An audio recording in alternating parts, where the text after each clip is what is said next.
Senhor presidente, meu querido e dileto amigo, deputado Márcio Gualberto, senhoras deputadas, senhores deputados, aos telespectadores da TV Alerj.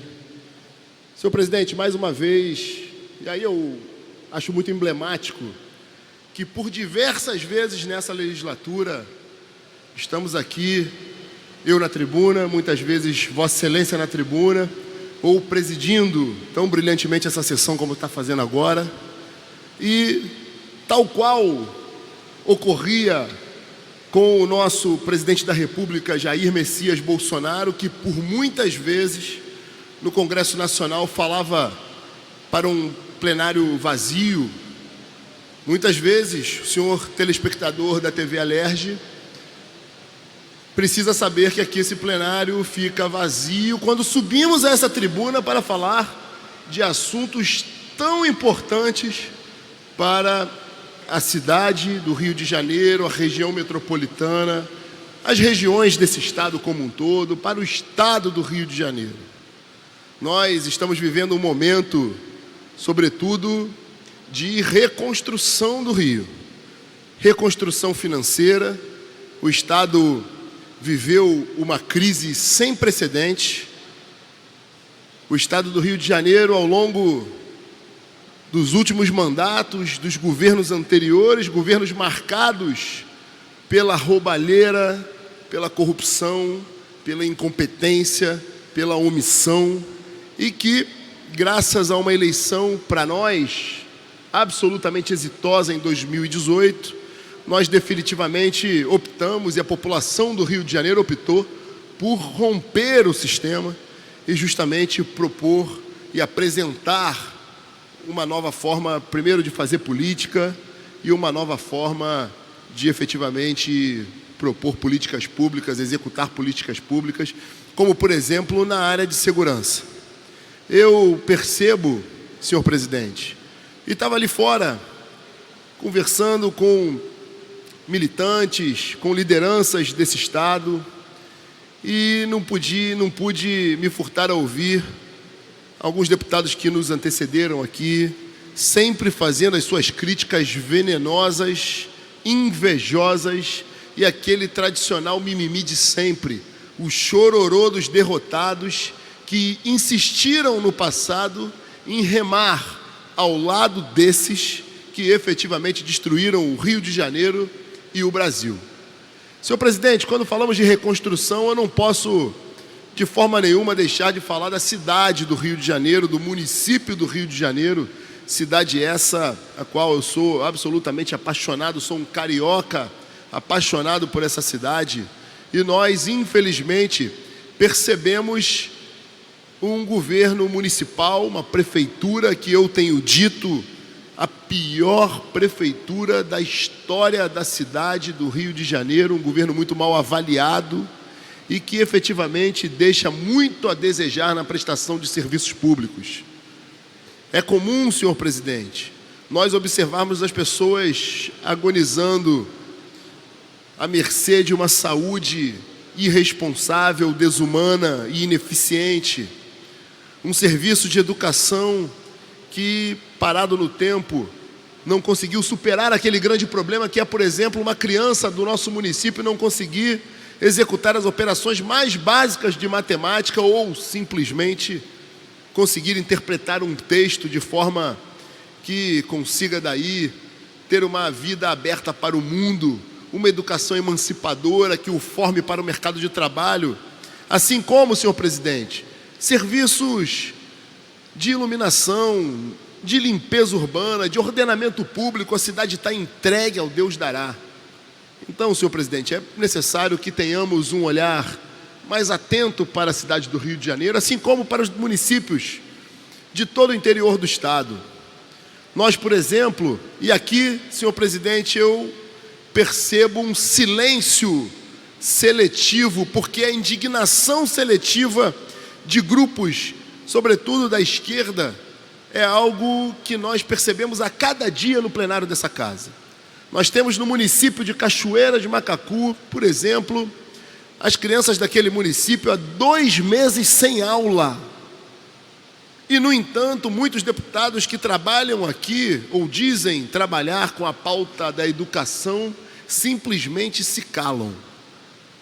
É importante destacar que o Executivo Municipal de Cachoeira do Macacu é administrado por um partido de esquerda, o PSB.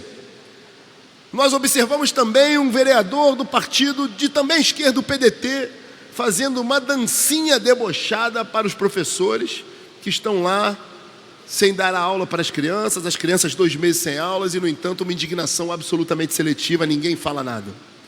Eu percebo, senhor presidente, essa mesma indignação, óbvio que muitas vezes eles insistem em nos colocar como vilões, insistem em criar uma narrativa que nós somos desumanos, que nós não temos apreço pela vida humana, o que é uma falácia, porque na realidade quem não tem nenhum apreço pela vida humana são eles, que são abortistas, por exemplo. Eles não têm apreço pela vida humana. No entanto, quando uma fatalidade da maior gravidade atinge uma menina de 8 anos de idade, por exemplo, a idade da minha filha, e que por óbvio comove todo cidadão de bem, todo pai de família, todo aquele que tem na vida humana um bem inegociável, inalienável, é óbvio que nos comove. No entanto, nós estamos vivendo uma guerra ao narcoterrorismo, senhor presidente. Guerra essa que ela precisava ser deflagrada. Nós passamos uma política pública de mais de 30 anos sem qualquer enfrentamento, eu diria até de complacência com esses criminosos. Complacência essa que esses mesmos grupos, esse mesmo partido, insiste em praticar. Eles defendem o tempo inteiro esses marginais. Eles têm uma narrativa o tempo inteiro que esses marginais são vítimas e não algozes dessa guerra que nós enfrentamos diariamente, que expõe não só a nossa sociedade, a nossa população fluminense, mas, sobretudo, expõe os agentes de segurança pública, que eu insisto em mais uma vez dizer que são a nossa última fronteira com o caos. Então, senhor presidente, todos perdem. Essa guerra é uma guerra sem vencedores. É uma guerra que está dizimando a nossa sociedade, a nossa juventude, sim, mas também está atingindo a família do policial, está atingindo o policial e está atingindo, sobretudo, o Rio de Janeiro, que só perde com um ambiente de criminalidade que impede o crescimento econômico, que atrapalha o turismo, que atrapalha a vinda de novos negócios para a nossa cidade, para o nosso estado. Alguém tinha que fazer alguma coisa, essa guerra era necessária e é necessária. Então, fica aqui, senhor presidente, e eu sei que também é a opinião de Vossa Excelência, o nosso irrestrito apoio às forças de segurança, à política de segurança pública e também a nossa solidariedade à população fluminense que está exposta a essa guerra que é financiada, sim, pelo usuário de droga. Aquele marginal, porque uso de droga, comércio irregular de droga, porque é um crime tipificado no Código Penal e, portanto, o comércio de droga, de entorpecente é proibido, é um crime. Esse tipo penal, ele não saiu da nossa legislação. Ele ainda faz parte, e no que depender de nós, sempre fará parte da nossa legislação penal e será crime, e no que depender de mim, com a pena agravada sim para o consumo de droga, porque são esses marginais que estimulam e que financiam o tráfico de drogas, e é esses marginais que têm as suas mãos sujas com o sangue da pequena Ágata que morreu fruto dessa guerra que o Rio de Janeiro vive, desse enfrentamento que o Rio de Janeiro vive e tem vivido, e é absolutamente necessário para que possamos trazer de volta a paz tão sonhada, a sensação de segurança e, sobretudo, fazer com que o Rio de Janeiro retome seus negócios, seu crescimento, seu turismo e possa ser novamente o estado porta de entrada do Brasil, o exemplo para o Brasil e para o mundo. Senhor presidente, quero dizer que a nossa atuação nesse plenário será sempre incansável. O PSL está absolutamente unido nessas pautas que são as pautas escolhidas pela população em 2018 e serão as pautas de restauração da ordem e restauração e reedificação econômica do Rio de Janeiro e do Brasil. A nossa bancada está unida. Eu percebo uma vontade de muitos parlamentares dessa casa em, ao nosso lado, nas mesmas fileiras que nós, lutarmos para um Rio de Janeiro melhor. Eu percebo a participação da população a cada dia nessa casa, nesse plenário. Eu vejo, por exemplo, ali o Tipaia da Tijuca, um bairro importante do Rio de Janeiro e que muitas vezes foi vítima dessa guerra e tem sido vítima dessa guerra. No entanto, a população sempre ativa, participando conosco e mostrando que a gente tem uma saída, que o Rio de Janeiro precisa encontrar a paz e a paz, infelizmente, ela só vem através do enfrentamento e de colocar esses marginais no lugar que lhes é destinado, qual seja a cadeia ou o cemitério. Senhor presidente, muito obrigado. Nós temos um compromisso e aqui mais uma vez eu reafirmo o nosso compromisso com os 140 mil, o meu compromisso com os 140.666 eleitores e cidadãos do Rio de Janeiro que me confiaram.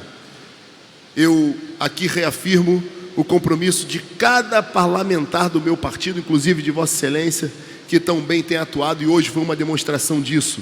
Hoje foi uma demonstração que nós não somos belicosos por ser. Nós não promovemos o enfrentamento diário a essa esquerda nociva que insiste em destruir o Rio de Janeiro com as suas pautas repugnantes. Nós estamos pensando no Rio de Janeiro, nós estamos pensando na segurança pública, nos agentes de segurança e na reedificação financeira desse Estado. Então, sempre que for necessário, aqui estaremos. Termino, senhor presidente, deixando claro para você, telespectador da TV Alerj.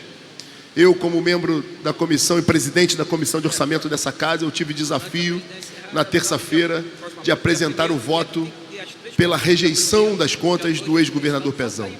Não se trata, obviamente, nós sabemos que a aprovação ou não das contas de um governador nessa casa é um gesto político e assim tem que ser. No entanto, senhor presidente, eu insisto que o julgamento tem que ser pautado na independência e, sobretudo, nos fatos. O relatório prévio apresentado pelo Tribunal de Contas do Estado do Rio de Janeiro nos revelou, dentre vários apontamentos e indicações, 14 irregularidades. Dentre elas, irregularidades como, por exemplo, pedaladas financeiras da ordem de R$1,5 bilhão de reais. Como, por exemplo, gastos sem qualquer registro contábil, sem qualquer instrumento jurídico ou tampouco empenho de mais de R$200 milhões. Percebemos um calote de R$42 milhões aos municípios e no momento que nós estamos discutindo, a repactuação do federalismo no Brasil, nós precisamos sim dar mais poder aos municípios, que são aqueles que pagam a conta mais cara, que estão no dia a dia com a população. Os municípios têm sofrido com falta de dinheiro e essas contas que agora avaliamos deram um calote de R$42 milhões aos municípios fluminenses. Além disso, há o registro, por exemplo, de no último quadrimestre, gastos que não estavam planejados, que não têm apontamento de como serão pagos e que empurraram a dívida para o governo que o sucedeu, de aproximadamente R$200 milhões também. E pasmem, senhor presidente, durante toda essa crise que nos impôs um rombo de R$13,5 bilhões não houve por parte da gestão anterior qualquer planejamento ou qualquer apresentação de um plano para ao menos equalizar ou diminuir a dívida e o rombo que o Rio de Janeiro se encontra. Então, tamanha desídia, tamanha gestão temerária, tamanha irresponsabilidade com o dinheiro público e, sem dúvida nenhuma preocupação com o cidadão da ponta, aquele que tem o seu filho sem aula, aquele que não tem um serviço público de qualidade, de saúde, por exemplo. Todo esse conglomerado de problemas e catástrofes, o que fez com que essa conta que agora essa casa vai avaliar seja o último baile do império nefasto que vivemos nos últimos 20 anos no Rio de Janeiro. E pasmem, senhor presidente, desde 1995, nenhum relator das contas apresentou nessa casa uma conta pela rejeição. E eu, com o apoio dos colegas deputados como Vossa Excelência, que tem um compromisso público e que me permitem ter a independência e a responsabilidade com aquele que nos confiou o voto, eu apresentei um voto pela rejeição das contas. Já temos 3 votos pela rejeição das contas na Comissão de Orçamento. A sessão está suspensa por conta de um pedido de vistas, será retomada na próxima terça-feira, e aqui eu dou essa justificativa, essa explicação para aquele que nos acompanha. O Rio de Janeiro tem jeito. O Rio de Janeiro precisa de uma restauração em todos os aspectos, e no que depender de nós, essa restauração e reedificação desse Estado que tanto amamos acontecerá. Muito obrigado, senhor presidente.